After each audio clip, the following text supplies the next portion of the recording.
proses ini proses apa? Ini kan prosesnya ini dari lagi ini sampai bisa lo remote kan dari sono ini kan dari kan kalau pelepasan itu kan dari orang dari lapas tentunya kan ada pihak itu yang sebenarnya keputusan kita, jadi harus ada juga konsultasi Mbak Jessica dikit dong. baru nanti itu ke lapas ya. Lo bisa lo remote kan, Serah terima lah di lapas. Mbak Jessica dikit. Kata-kata Mutiara. Jessica. Mbak Jessica. Kata-kata Mutiara. maju dong. Iya, kita keluarga lapas bersama nanti Jessica Jansen. Mbak Jessica kayaknya kurang maju dikit ya, Pak? Kurang maju. Mbak Jessica. Oke. Nanti aja disesuaiin dong. Satu kalimat aja, satu kalimat. Dua kalimat lah. Mbak Fris, dua kalimat lah, dua kalimat. Nanti disesuaiin dong, Jessica-nya akan kasih Dua kalimat aja, dua kalimat. Sedikit aja, Jess. Dua kalimat aja.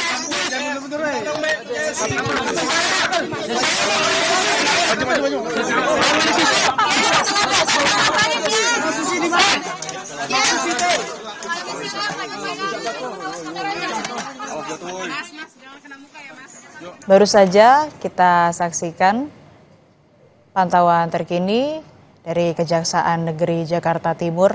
Jessica Kumala Wongso sudah selesai melakukan rangkaian pembebasan bersyarat, salah satunya dengan penandatanganan dokumen pembebasan bersyarat. Selanjutnya berdasarkan keterangan dan pantauan dari jurnalis Kompas TV di sana, berdasarkan keterangan dari kuasa hukum Jessica Kumala Wongso, Otto Hasibuan, bahwa Jessica usai dari Kejaksaan Negeri Jakarta Timur ini akan menuju ke Balai Permasyarakatan Kelas 1 Jakarta Timur. Setelah rangkaian dan proses pembebasan bersyarat ini selesai, Jessica akan dikembalikan ke keluarganya. Adapun sejumlah syarat yang akan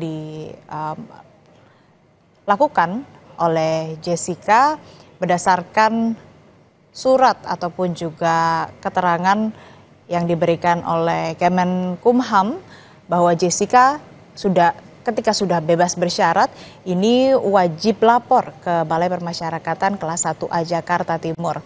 Kemudian juga kita ketahui bahwa Jessica ini mendapatkan remisi sebanyak 58 bulan 30 hari. Jessica Kumala Wongso, saudara, ini divonis hukuman penjara 20 tahun. Saat ini ia sudah menjalani sekitar 8 tahun penjara sejak tahun 2016 silam.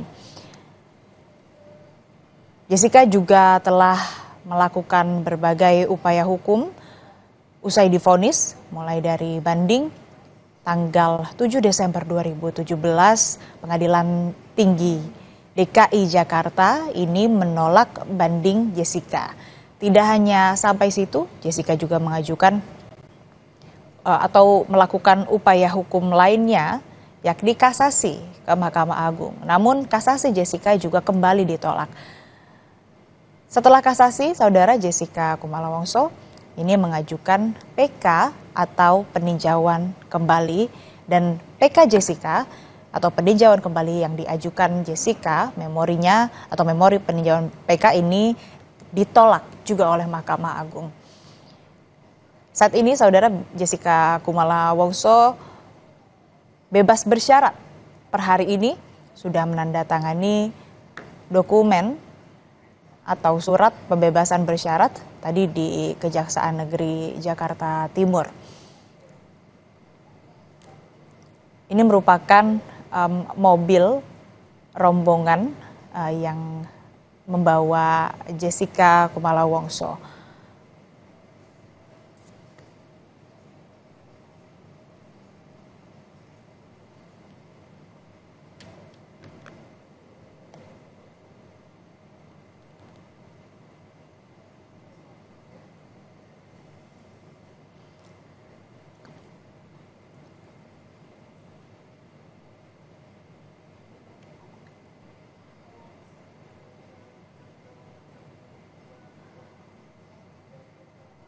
Rombongan Jessica, saudara, berdasarkan informasi yang kami dapatkan, ini akan menuju ke tempat konferensi pers. Nantinya Jessica akan memberikan keterangan ataupun juga dari perwakilan atau dari kuasa hukum Jessica Kumala Wongso akan memberikan pernyataan kepada media usai tadi menjalankan sejumlah proses atau rangkaian pembebasan bersyarat.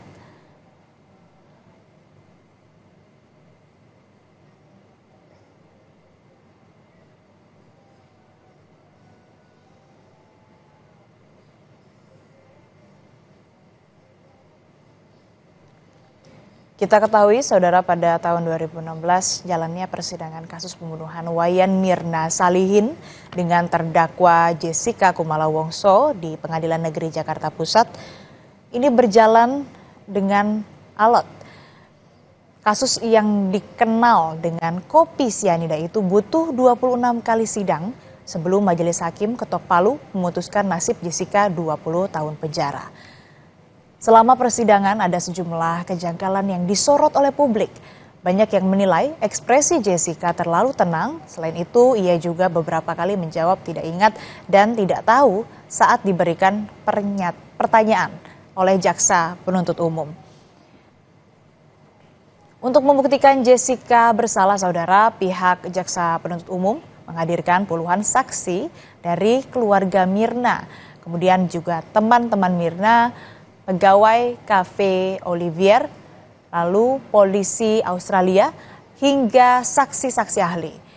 Sementara itu untuk pembelaan, pihak Jessica juga tidak mau kalah. Mereka mendatangkan saksi ahli toksikologi dan ahli patologi forensik.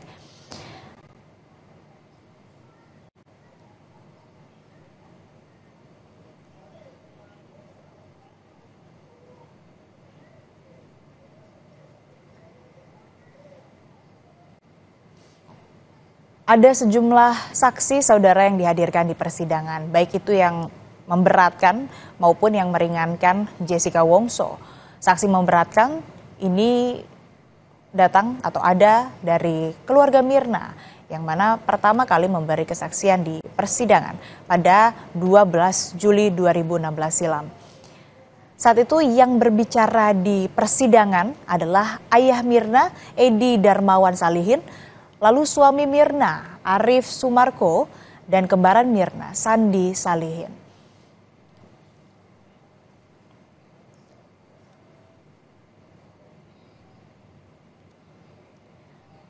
Pengacara Jessica, Otto Hasibuan, ini mengatakan ada sejumlah dokumen yang harus ditandatangani Jessica saat bebas bersyarat. Jessica juga didampingi ibunya dalam proses pembebasannya ini. Ya, bahwa Jessica bisa keluar, kami juga surprise ya. Karena bayangkan saja seharusnya kan 20 tahun tapi belum bunuh 20 tahun dia sudah bisa keluar. Saya belum berbincang detail sama kepala lapas, tapi saya mendengar bahwa memang ini remisi yang luar biasa diberikan Jessica karena dia juga super berkelakuan baik di dalam ya. Yang seharusnya ini yang bisa menjelaskan ini sebenarnya adalah lapas ya. Tapi apapun bagi kita bahwa ini babak baru daripada Jessica, karena selama ini kita tahu bahwa Jessica kan baik selama persidangan, selama dia di penjara, tak seorang pun yang bisa berkomunikasi langsung pada dia kecuali lawyer. Para wartawan pun belum ada berhasil menginterview dia sekalipun untuk mendapatkan informasi langsung dari dia. Ya, bahkan Netflix kemarin juga terputus juga nggak bisa diperbolehkan. Jadi ini memang satu babak baru lah ya dari Jessica ya. Jadi itulah mungkin kita akan banyak planning bagaimana selanjutnya. Yang penting kami dari timnya Jessica mengucapkan terima kasih sebesar-besarnya kepada media massa karena waktu dulu atau kasus yang terjadi 8 tahun yang lalu kita tahulah bagaimana situasi yang ada pada waktu itu. Tidak banyak media yang memberikan perhatian kepada Jessica. Tidak seperti di kasus Vina, di mana media betul-betul membela kepentingan para terpidana. Nah, tinggi kita saatnya mudah-mudahan bisa dibantu ya. dibantu untuk adil aja. Bagi saya sudah mendapatkan sesuatu yang baik. Mungkin tadi boleh dijelaskan tadi pas setelah sudah selesai keluar dari lapas ini apa yang disampaikan sama Jessica sih Pak? Mungkin ada pesan juga. Kewajibannya Jessica? Ya, justru itu ini sebenarnya harus kita dengar dari mereka ini. Kan di situ dibikin syarat-syaratnya sekarang ini, ya. Selain dari Bapas ini diserahkan kepada kita apa kewajiban itu nanti yang Kumala Wongso setelah pembebasan bersyarat hari ini Pak, di Bapas ini akan ada prosedur seperti apa Pak? Di Bapas ini kan perusahaan dari lapas ya, mulai dari lapas tadi kita ke Kejari, karena ada bagaimanapun dari Kejari, baru terakhirnya nanti dari Bapas ini. Di Bapas inilah nanti proses terakhir dan penyerahan daripada Jessica kepada keluarga. Nah sekarang di dalam sudah ada ibunya Jessica sudah ada di dalam. Nah tadinya kalau nggak ada ibunya diserahkan pada kita. Tapi kita putuskan tadi biar ibunya saja yang masuk ke dalam karena tempatnya kan kecil sekali gitu. Jadi setelah nanti ini keluar dari sini selesai. Kita sudah menjadi bersama dengan Jessica, dia sudah menjadi bebas di alam bebas, tidak lagi terkait ya walaupun namanya ini bebas bersyarat tapi tetap dia harus jelas selalu komunikasi dengan lapas ya. Artinya kalau untuk PK-nya sendiri jadi nggak sih Pak? Saya kira jadi ya, tapi nanti habis ini saya bicarakan dengan Jessica ya. Karena sesungguhnya PK itu sudah kita buat dan sudah selesai. Tapi karena beberapa waktu yang lalu tiba-tiba kami mendengar ada informasi bahwa dia akan keluar, maka kita memutuskan biar dulu dia keluar gitu ya. Ya, sudah dia keluar baru kita ajukan PK. Akan lebih mantap, lebih tenang. Karena selama ini kan boleh dikatakan masyarakat kan nggak pernah bisa berkomunikasi dengan Jessica selama ini, ya kan? Bahkan wartawan pun nggak bisa, Netflix pun nggak bisa. Jadi orang memang pengen tahu apa sih yang terjadi dengan Jessica, ya kan? Nah, jadi kalau ini sudah tenang, kita mudah-mudahan bisa kita explore lebih jauh lah nanti. Nah, untuk itu karena banyak teman-teman tadi minta ingin berbincang langsung dengan Jessica, habis dari sini saya akan bawa Jessica untuk makan siang, karena waktu makan siang. Sekaligus nanti jam 2 bisa kita melakukan konferensi pers langsung dengan Jessica. Pak, kalau untuk pembebasan bersyarat ini sendiri, apa sih Pak yang menjadi pertimbangan utama Pak? Bisa disampaikan? Ya sebenarnya harusnya lapas yang harus bisa menjelaskan ini ya. Ya, tapi yang saya tahu bahwa memang Jessica ini adalah suatu profil yang bisa akhirnya kita buktikan. Kalau selama itu dianggap dia berperilaku tidak baik, inilah bukti bahwa dia orang-orang bagaimana sebenarnya Jessica itu. 8 tahun dia di sana diawasi di penjara, ternyata dia mempunyai prestasi dan perilaku yang sangat baik sekali. Ya, buktinya dia bisa keluar kan tentunya kan. Ya, dia di sana juga melakukan pekerjaan-pekerjaan yang berbaik ya kan, selalu taat, tidak pernah melanggar aturan, sehingga bisa mendapatkan yang ini remisi yang prioritas kan gitu kata, bukan prioritas mungkin ya. Saya lupa istilahnya, saya dia dapat remisi pemuka gitu ya. Kalau untuk PK sendiri artinya ada novum baru nggak sih Pak? Ya pasti dong, kita akan ke Nafi. Nah ya, nanti kita beri bincang khusus tentang itu.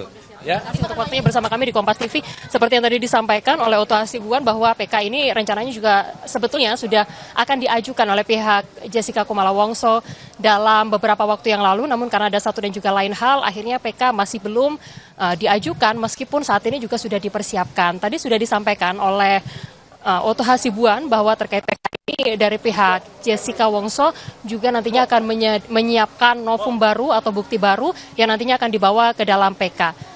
Jessica Kumala Wongso saat ini sudah tiba di Balai Permasyarakatan yang ada di belakang saya ini, dan di Bapas ini nantinya akan ada prosesi lanjutan setelah tadi ia sampai di kantor Kejari Jakarta Timur, dan di Bapas ini nantinya Jessica akan bertemu dengan orang tuanya yaitu ibunya seperti yang tadi disampaikan, dan nantinya di dalam Bapas ini Jessica akan melakukan wajib lapor seperti yang juga kemudian sebelumnya ini juga menjadi salah satu persyaratan dari bebas bersyaratnya Jessica Kumala Wongso, bahwa ia diwajibkan lapor ke Balai Permasyarakatan kelas 1 Jakarta Timur Utara dan akan menjalani pembimbingan sampai dengan tanggal 27 bulan 3 tahun 2032.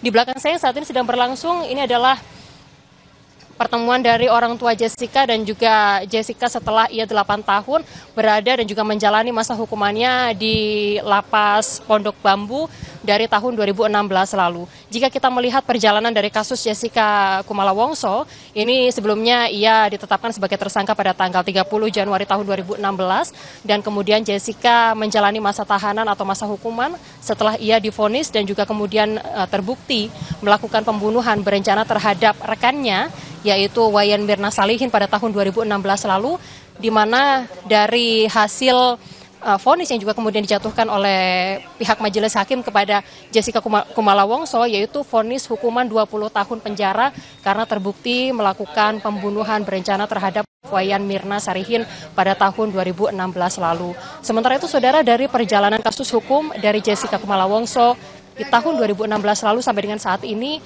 dari pihak Jessica sempat melakukan atau mengajukan kasasi, lalu juga kemudian mengajukan banding dan juga PK, dan juga kemudian upaya hukum tersebut kemudian digagal begitu karena memang ada sejumlah pertimbangan dari majelis hakim dari Mahkamah Agung yang menyatakan untuk PK yang juga kemudian sempat diajukan pada tahun 2017 lalu dari Mahkamah Agung memutuskan untuk menolak PK yang diajukan ini karena ada pertimbangan tersendiri yang juga kemudian menjadi hal yang juga kemudian menjadi dasar putusan dari Mahkamah Agung pada saat itu. Di antaranya adalah untuk Jessica ini dianggap memiliki motif, yaitu memiliki hubungan dengan si peminum kopi yang dalam hal ini adalah Wayan Mirna Salihin yang juga kemudian meninggal dunia pada tahun 2016 lalu. Dan itulah yang menjadi dasar PK pada tahun 2017 kemudian digagalkan atau kemudian tidak dikabulkan oleh Mahkamah Agung pada tahun 2017 lalu. Sementara itu saudara, dari perjalanan ini merupakan perjalanan yang juga kemudian cukup panjang untuk kemudian bisa sampai di titik saat ini dari Jessica Kumala Wongso pada tahun 2024 ini, tepatnya adalah pada pukul 9.30 pagi tadi, Jessica Kumala Wongso akhirnya dinyatakan bebas bersyarat. Dan juga kemudian ia keluar dari Lapas Pondok Bambu pukul 9.30 waktu Indonesia bagian Barat. Tadi ia tiba keluar dari lapas juga kemudian didampingi oleh pihak kuasa hukumnya. Di antaranya adalah Oto Hasibuan yang juga kemudian mendampingi serangkaian prosesi untuk bebas bersyaratnya Jessica Wongso pada hari ini. Di antaranya adalah tadi setelah keluar dari Lapas Pondok Bambu, Jessica kemudian menuju ke Kejari, Jakarta Timur, dan saat ini berakhir di Balai Permasyarakatan, di mana Balai Permasyarakatan ini nantinya menjadi prosedur akhir dari bebas bersyaratnya Jessica sebelum ia kemudian nantinya akan dikenai wajib lapor selama atau sampai dengan pada tahun 2032 mendatang. Dan untuk prosesi-prosesi ini seperti yang tadi kemudian disampaikan di Balai Permasyarakatan ini, nantinya Jessica juga akan diminta untuk kemudian menandatangani sejumlah dokumen yang juga kemudian menjadi penanda awal bebas bersyaratnya selama masa wajib lapornya sampai dengan tahun 2032 mendatang. Dan di sini Jessica akan pertama kali bertemu dengan ibunya setelah ia 8 tahun menjalani masa hukuman dari tahun 2016 lalu. Saudara, pada tahun 2016 lalu kita sedikit mereview atau kembali pada tahun 2016 lalu, di mana pada saat itu ada terjadi peristiwa pembunuhan di salah satu kafe yang ada di Grand Indonesia, Jakarta, di mana pada tahun 2016 lalu ada Wayan Mirna Salihin, ada Hani, dan juga ada Jessica Wongso, di mana Jessica Wongso ini diduga memberikan sianida terhadap es kopi yang diminum oleh korban yaitu Wayan Mirna Salihin. Di mana berdasarkan hasil otopsi yang dilakukan oleh tim forensik dari Mabes Polri, ini juga kemudian diketahui bahwa ada kandungan sebesar 15 gram yang ada di dalam lambung Wayan Mirna Salihin. Ini yang menjadi penyebab utama dari Wayan Mirna Salihin akhirnya meninggal dunia pada saat itu, dan juga kemudian membawa Jessica sampai pada titik ini setelah ia kemudian ditetapkan sebagai tersangka pada tanggal 29 Januari 2016, lalu juga kemudian pada tanggal 30 Januari 2016 ia kemudian dilakukan penahanan pertama, dan juga kemudian ia dilanjutkan dengan serangkaian perjalanan proses hukum, diantaranya adalah persidangan yang juga kemudian menghadirkan sejumlah ahli. Persidangan dari Jessica Wongso ini juga kemudian melibatkan sejumlah pihak, diantaranya ini adalah ada ahli IT, lalu juga ada hipnoterapi, ada juga psikolog. Lalu juga untuk memeriksa latar belakang dari Jessica Wongso, ini pihak dari Kepolisian Indonesia bekerja sama dengan Federal Australia untuk kemudian mendalami latar belakang dari Jessica Wongso, siapa sebetulnya ia dan bagaimana sebetulnya latar belakang dari Jessica selama ia pernah menempuh pendidikan dan juga kemudian bekerja di Australia sana, dan hingga akhirnya ia berkenalan dengan Wayan Mirna Salihin beberapa tahun silam. Ini juga menjadi catatan karena dari latar belakang tersebut menjadi salah satu dasar dari pihak kepolisian dan juga dari materi persidangan untuk kemudian melihat keterlibatan dari Jessica Wongso dalam kematian dari Wayan Mirna Salihin yang pada saat itu ia sedang berusia 27 tahun di tahun 2016 lalu. Kita masih menanti karena seperti yang tadi disampaikan oleh Oto Hasibuan bahwa dari proses atau prosedur akhir hari ini yaitu adalah Jessica Wongso akan berada di Balai Permasyarakatan dan di sini ia akan menandatangani berkas lain yang juga kemudian ia akan dikenai wajib lapor sampai dengan tahun 2032 mendatang, yang ini juga merupakan salah satu bagian dari prosedur bebas bersyaratnya Jessica Wongso pada tanggal 18 Agustus 2024 atau hari ini. Sementara itu saudara berbicara mengenai apa sebetulnya yang juga kemudian menjadi remisi yang juga kemudian dijatuhkan kepada Jessica Wongso. Tadi kami berbincang dengan salah satu kuasa hukum dari Jessica Wongso yang menyatakan bahwa untuk remisi yang juga kemudian diberikan kepada Jessica ini adalah remisi pemuka. Remisi pemuka ini adalah remisi yang juga kemudian diberikan kepada terpidana yang juga kemudian ia telah melakukan sejumlah hal positif di dalam lapas selama masa tahanannya, sehingga ini menjadi salah satu pertimbangan untuk kemudian dari pihak lapas untuk kemudian Kemenkumham untuk kemudian memberikan remisi pemuka terhadap Jessica Wongso. Dan juga persyaratan lainnya adalah terkait dengan remisi pemuka, ini adalah karena Jessica telah untuk remisi yang juga kemudian diberikan kepada Jessica, ini adalah 2/3 dari remisi umum yang juga kemudian diberikan kepada Jessica. Saya terpaksa harus bergeser sedikit karena memang di sini lokasinya juga cukup terbatas, ada 4 kendaraan yang tadi membawa Jessica Kumala Wongso beserta tim dari kuasa hukumnya. Jessica tadi tampak datang di Balai Pemasyarakatan dengan menggunakan satu kendaraan khusus dari Lapas Pondok Bambu, Jakarta Timur. Kita masih menanti bagaimana prosedur yang juga kemudian saat ini sedang dijalani dari Balai Pemasyarakatan yang ada di Jakarta Timur ini. Demikian, kembali ke studio.